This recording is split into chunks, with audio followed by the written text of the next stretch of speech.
Hello, my name is Seth, and I'm a cartoonist from Canada. I'm here in Barcelona at the library Finestres, and I'm here to recommend some books.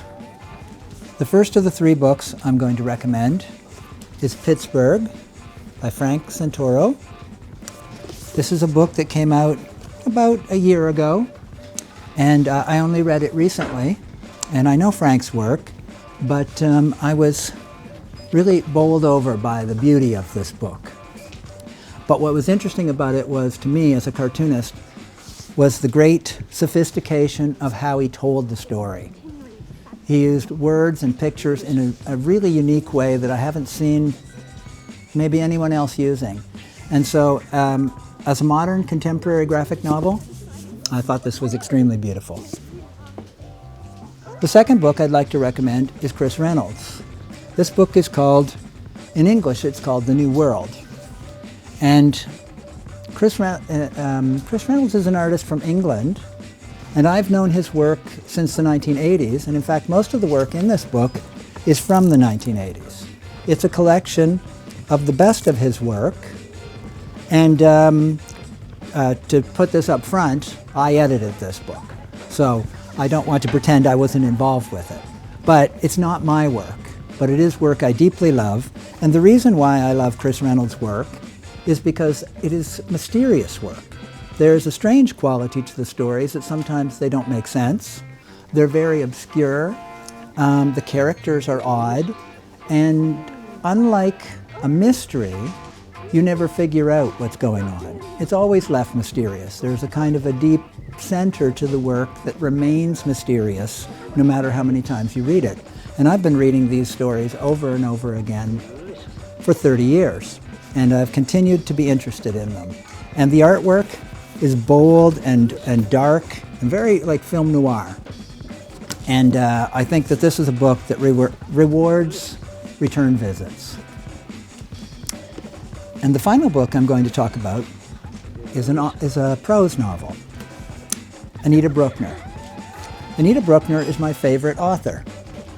Now, this is the first book of hers I read, Hotel du Lac. And I picked it up and to recommend it, not because it's my favorite of all her books, but because it's the one I started with. And I thought if anyone else was to start reading her work, this would be the book I would start with. It sets her themes forward in a way. The funny thing about Anita Brookner is all her books are primarily the same book. She writes the same kind of story. It's always a story about a lonely woman and her problems in trying to make connections in the world. Essentially, I feel like each of the books is Anita Brookner's story, although I'm sure she would have denied that. And the stories are quiet and slow, sometimes a little frustrating, but at the heart of each book there's a kind of beautiful silence and a kind of understanding of loneliness that is not in any way meant to dress up the story. Loneliness is an unpleasant thing. She's not trying to make beauty out of it, but she's dealing with the heart of her own life in a very beautiful way, and I would recommend all of her novels. But Hotel du Lac is a good one to start. It won the Booker Prize, and she was referred to in her obituary as the mistress of gloom, and the books are very gloomy. And finally, I'll talk about my own book, George Sprott. This is a book I made because the New York Times asked me to do a strip for them. And I had, 30 strips or something like that, where I had to do a story in individual one-page stories over a period of time. And then when they were done, even though I told the whole story in those 30 pages, I didn't quite know what to do with them. And I recognized, because I'd told the story in a way that was non-linear, I could put other pages in between the other pages.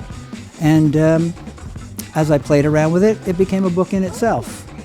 And it's the story of George, an old man who's maybe not a good man, maybe an average sort of person, made a lot of mistakes in his life. But here we are at the end of his life. He's facing up to some regrets, to some of the realities of what he's done.